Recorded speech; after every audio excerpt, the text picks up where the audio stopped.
Exodus 12. The Lord said to Moses and Aaron in Egypt, "This month is to be for you the first month of your year. Tell the whole community of Israel that on the 10th day of this month, each man is to take a lamb for his family, one for each household. If any household is too small for a whole lamb, they must share one with their nearest neighbor, having taken into account the number of people there are. You are to determine the amount of lamb needed in accordance with what each person will eat. The animals you choose must be year-old males without defect, and you may take them from the sheep or the goats. Take care of them until the 14th day of the month, when all the members of the community of Israel must slaughter them at twilight. Then they are to take some of the food and put it on the sides and the tops of the door frames of the houses where they eat the lambs. That same night they are to eat meat roasted over fire, along with bitter herbs and bread made without yeast. Do not eat the meat raw or boiled in water, but roast it over a fire, with the head, legs, and internal organs. Do not leave any of it till morning. If some is left till morning, you must burn it. This is how you are to eat it: with your cloak tucked into your belt, your sandals on your feet, and your staff in your hand. Eat it in haste. It is the Lord's Passover. On that same night I will pass through Egypt and strike down every firstborn of both people and animals, and I will bring judgment on all the gods of Egypt. I am the Lord. The blood will be a sign for you on the houses where you are, and when I see the blood, I will pass over you. No destructive plague will touch you when I strike Egypt. This is a day you are to commemorate. For the generations to come, you shall celebrate it as a festival to the Lord, a lasting ordinance. For 7 days you are to eat bread made without yeast. On the first day remove the yeast from your houses, for whoever eats anything with yeast in it from the first day through the 7th must be cut off from Israel. On the first day hold a sacred assembly, and another one on the 7th day. Do no work at all on these days, except to prepare food for everyone to eat. That is all you may do. Celebrate the festival of unleavened bread, because it was on this very day that I brought your divisions out of Egypt. Celebrate this day as a lasting ordinance for the generations to come. In the first month you are to eat bread made without yeast, from the evening of the 14th day until the evening of the 21st day. For 7 days no yeast is to be found in your houses, and anyone, whether foreigner or native-born, who eats anything with yeast in it, must be cut off from the community of Israel. Eat nothing made with yeast. Wherever you live, you must eat unleavened bread. Then Moses summoned all the elders of Israel and said to them, "Go at once and select the animals for your families, and slaughter the Passover lamb. Take a bunch of hyssop, dip it into the blood in the basin, and put some of the blood on the top and both sides of the door frame. None of you shall go out of the door of your house until morning. When the Lord goes through the land to strike down the Egyptians, he will see the blood on the top and the sides of the door frame, and will pass over that doorway, and he will not permit the destroyer to enter your houses and strike you down. Obey these instructions as a lasting ordinance for you and your descendants. When you enter the land that the Lord will give you as he promised, observe the ceremony, and when your children ask you, 'What does the ceremony mean to you?' then tell them, 'It is the Passover sacrifice to the Lord, who passed over the houses of the Israelites in Egypt, and spread our homes when he struck down the Egyptians.' Then the people bowed down and worshipped. The Israelites did just what the Lord commanded Moses and Aaron. At midnight, the Lord struck down all the firstborn in Egypt, from the firstborn of Pharaoh who sat on the throne, to the firstborn of the prisoner who was in the dungeon, and the firstborn of all the livestock as well. Pharaoh and all his officials and all the Egyptians got up during the night, and there was loud wailing in Egypt, for there was not a house without someone dead. During the night Pharaoh summoned Moses and Aaron and said, 'Up, leave my people, you and the Israelites. Go worship the Lord as you have requested. Take your flocks and herds as you have said, and go, and also bless me.' The Egyptians urged the people to hurry and leave the country, for otherwise, they said, 'We will all die.' So the people took their dough before the yeast was added, and carried it on their shoulders in kneading troughs wrapped in clothing. The Israelites did as Moses instructed, and asked the Egyptians for articles of silver and gold, and for clothing. The Lord had made the Egyptians favorably disposed toward the people, and they gave them what they asked for. So they plundered the Egyptians.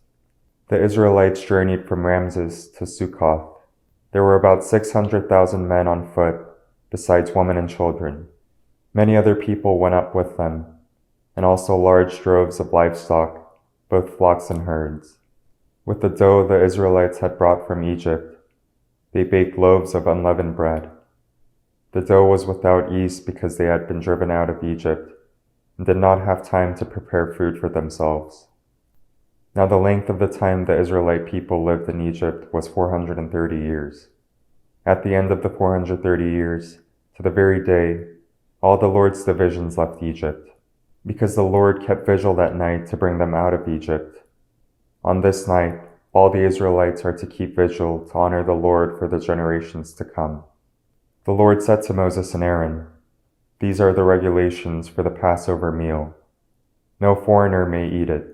Any slave you have bought may eat it after you have circumcised him, but a temporary resident or a hired worker may not eat it. It must be eaten inside the house. Take none of the meat outside the house. Do not break any of the bones. The whole community of Israel must celebrate it.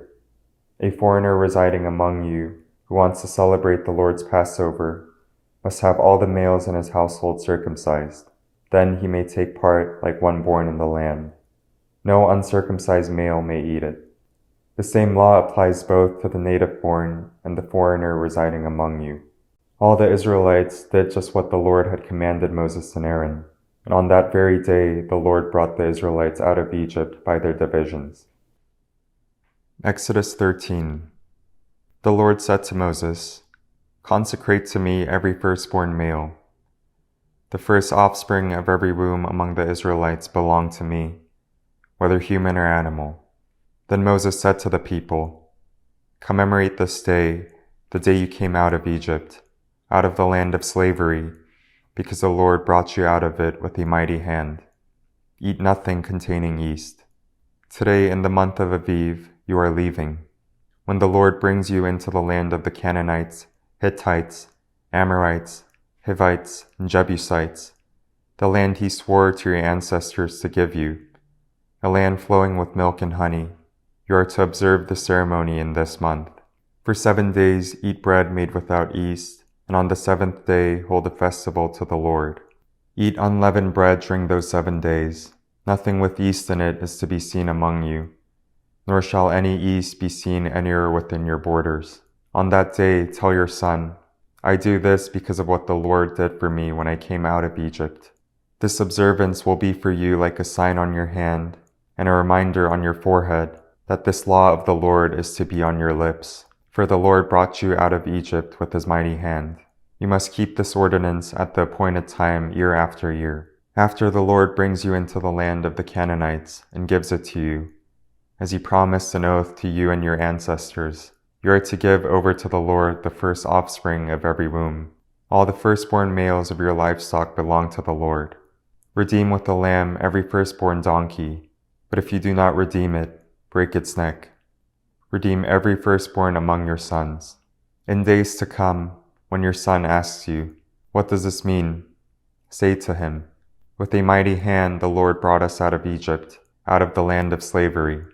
When Pharaoh stubbornly refused to let us go, the Lord killed the firstborn of both people and animals in Egypt. This is why I sacrifice to the Lord the first male offspring of every womb, and redeem each of my firstborn sons. And it will be like a sign on your hand and a symbol on your forehead that the Lord brought us out of Egypt with his mighty hand. When Pharaoh let the people go, God did not lead them on the road through the Philistine country, though that was shorter. For God said, if they face war, they might change their minds and return to Egypt. So God led the people around by the desert road toward the Red Sea. The Israelites went up out of Egypt ready for battle. Moses took the bones of Joseph with him, because Joseph had made the Israelites swear an oath. He had said, God will surely come to your aid, and then you must carry my bones up with you from this place." After leaving Sukkoth, they camped at Etham on the edge of the desert. By day, the Lord went ahead of them in a pillar of cloud to guide them on their way, and by night in a pillar of fire to give them light, so that they could travel by day or night. Neither the pillar of cloud by day, nor the pillar of fire by night left its place in front of the people. Exodus 14. Then the Lord said to Moses, "Tell the Israelites to turn back and encamp near Pi-hahiroth, between Migdal and the sea. They are to encamp by the sea, directly opposite Baal-zephon. Pharaoh will think, 'The Israelites are wandering around the land in confusion, hemmed in by the desert,' and I will harden Pharaoh's heart, and he will pursue them. But I will gain glory for myself through Pharaoh and all his army, and the Egyptians will know that I am the Lord." So the Israelites did this. When the king of Egypt was told that the people had fled, Pharaoh and his officials changed their minds about them and said, "What have we done? We have let the Israelites go and have lost their services." So he had his chariot made ready and took his army with him. He took 600 of the best chariots, along with all the other chariots of Egypt, with officers over all of them. The Lord hardened the heart of Pharaoh, king of Egypt, so that he pursued the Israelites, who were marching out boldly. The Egyptians, all Pharaoh's horses and chariots, horsemen and troops, pursued the Israelites and overtook them as they camped by the sea near Pi-hahiroth, opposite Baal-zephon. As Pharaoh approached, the Israelites looked up, and there were the Egyptians marching after them. They were terrified and cried out to the Lord. They said to Moses, "Was it because there were no graves in Egypt that you brought us to the desert to die? What have you done to us by bringing us out of Egypt? Didn't we say to you in Egypt, 'Leave us alone. Let us serve the Egyptians'? It would have been better for us to serve the Egyptians than to die in the desert." Moses answered the people, "Do not be afraid. Stand firm and you'll see the deliverance the Lord will bring you today. The Egyptians you see today you will never see again. The Lord will fight for you. You need only to be still." Then the Lord said to Moses, "Why are you crying out to me? Tell the Israelites to move on. Raise your staff and stretch out your hand over the sea to divide the water, so that the Israelites can go through the sea on dry ground. I will harden the hearts of the Egyptians, so that they will go in after them, and I will gain glory through Pharaoh and all his army, through his chariots and his horsemen. The Egyptians will know that I am the Lord when I gain glory through Pharaoh, his chariots, and his horsemen." Then the angel of God, who had been traveling in front of Israel's army, withdrew and went behind them. The pillar of cloud also moved from in front and stood behind them, coming between the armies of Egypt and Israel. Throughout the night, the cloud brought darkness to one side and light to the other side, so neither went near the other all night long. Then Moses stretched out his hand over the sea, and all that night the Lord drove the sea back with a strong east wind and turned it into dry land.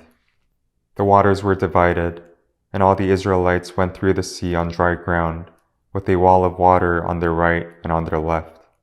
The Egyptians pursued them, and all Pharaoh's horses and chariots and horsemen followed them into the sea. During the last watch of the night, the Lord looked down from the pillar of fire and cloud at the Egyptian army and threw it into confusion. He jammed the wheels of their chariots so that they had difficulty driving. And the Egyptians said, "Let's get away from the Israelites. The Lord is fighting for them against Egypt."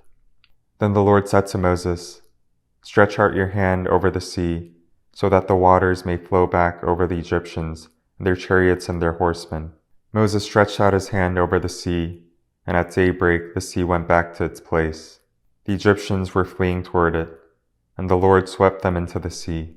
The water flowed back and covered the chariots and horsemen, the entire army of Pharaoh that had followed the Israelites into the sea. Not one of them survived. But the Israelites went through the sea on dry ground, with a wall of water on their right and on their left. That day the Lord saved Israel from the hands of the Egyptians, and Israel saw the Egyptians lying dead on the shore. And when the Israelites saw the mighty hand of the Lord displayed against the Egyptians, the people feared the Lord and put their trust in him and in Moses his servant. Amen.